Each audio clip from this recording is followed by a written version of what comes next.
There's this other guy named Ken that I really like to pay attention to, and his name is Ken Wilber.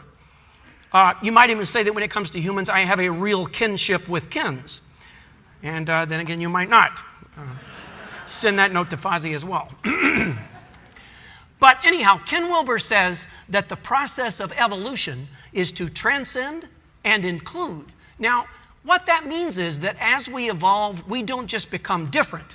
We transcend and go beyond who we formerly were by evolving through stages of growth and development, while still including all that we were before. We transcend, but we include. See what I mean? Yeah, it's all still in there. So it turns out that we can look back at the stages of development we've already gone through objectively, sort of our former selves, which means that that sometimes elusive inner child is actually always with us. Now, that can help us recapture childhood. Because when we use our ability to look back objectively as, the fertilizer to make our creative ground even more fertile, well, that's a good thing. And if you're expecting a fertilizer joke, not going to happen. Now, I'd hate for this thing to get bumped off YouTube on a technicality. So, let's take something crazy, like, say, New Zealand's boomerang fish throwing. I mean, that may sound absolutely batty to a trained mind, but to the mind of a child, it can sound wonderful and inviting. Why? Because without fixed ideas, they're open to silliness and crazy next steps. The mind of a child is a beginner's mind. And for them, every idea is fresh and stimulating and leads somewhere special and surprising. Now, I found out a lot more about the beginner's mind when I read about something called Shoshin. Now, at first, of course, I thought Shoshin was some overpriced West Hollywood sushi bar Miss Piggy wanted me to take her to. But that's true. She did make me take her to such a West Hollywood sushi bar. But it turns out that Shoshin is actually a concept in Zen Buddhism, meaning beginner's mind.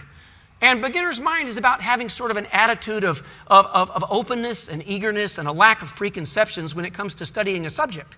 As Zen teacher Shunryu Suzuki wrote, in the beginner's mind, there are many possibilities. In the expert's mind, there are few.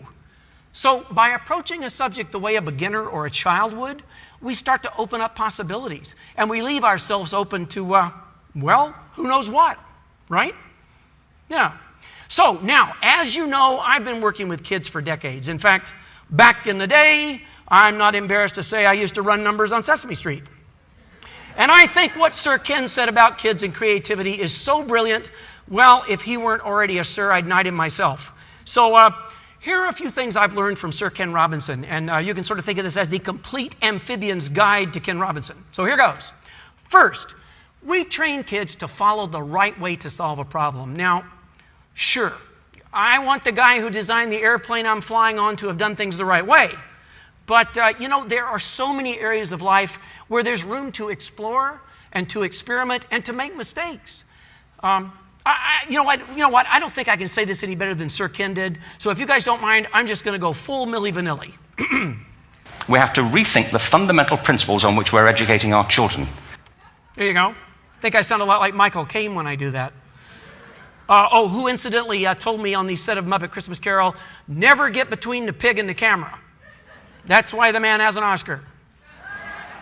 Anyway, listen, I think what Sir Ken is saying through me is that we need to value all kinds of talent, not just what seems value to us right now, Because we need to appreciate that things which seem like mistakes today, well, those things could turn out to be tomorrow's innovations. And second, we need to help kids and all of us trying to connect with our inner tadpole to pursue our passion, even when the going gets tough. Now, for grown-ups, that just might mean, folks, you got to have a day job. Because let's face it, it's easier to take creative chances when it's not how you're trying to support yourself. That can be tough. But even when you're working whatever job pays your bills and allows you to go to those expensive sushi bars with the pick of your choice, you can always look for ways to be creative. Whatever you're doing, think outside the box. And if you're like me, you really hate boxes, especially when they forget to punch the air holes in them. I travel cargo. And once you've followed all this advice about passion and perseverance, it's time to seek help. And trust me, you're going to need it. Now, just so you know, I'm not suggesting that any of you should see a shrink. Maybe you should. But what I'm saying is find a mentor, someone who is the perfect mix of fan and critic. You can learn to borrow from them, and you can observe not just how they do what they do, but what they're thinking while they do it.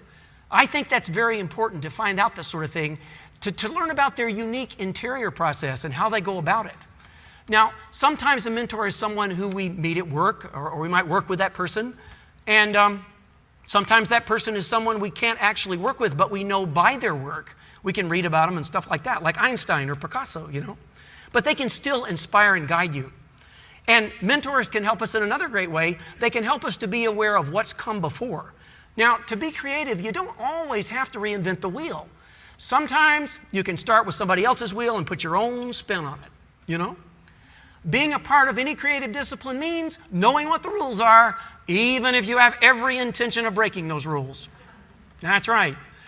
Finally, there's one other thing that I think every frog or person needs to be creative, and that is friends. For me, I think the very best part of creativity is collaborating with friends and colleagues. Now, admittedly, mine happen to be bears and pigs and rats and chickens and penguins. You can go with whatever works for you. But let's face it, none of us really achieves anything absolutely alone. So, as a matter of fact, just my very being here today took a lot of effort by a lot of folks. Why at this very moment, as I speak, someone has a hand in everything I'm doing up here. No. And yes, it's true. Absolutely true. And I'll be the first to admit, it moves me. No. Anyhow, on collaboration, I think Ken Wilber gets right to the heart of the matter. He's created something he calls an integral approach. And here's what he says. He says, I have one major rule. Everybody is right. But more specifically, everybody has some important pieces of the truth, and all of those pieces need to be honored and included. They all need to have a place at the table. Now, that's a great way to live and work, and I know that because it's the way the Muppets have always worked. That way of thinking has taught me that as we go through life, we're sort of piling on deeper and deeper layers of consciousness, which leads to a greater capacity to take multiple perspectives. It's a little bit like the many layers of dessert that are piled on Miss Piggy's plate at an all-you-can-eat buffet. Only with this, there's a lot less carbs and a lot more nutrition. I mean, think about it for a second, everybody. Really think about this. If everybody potentially has some piece of the puzzle to offer you, doesn't it make sense to be open-minded and to have an integral approach? I think it does.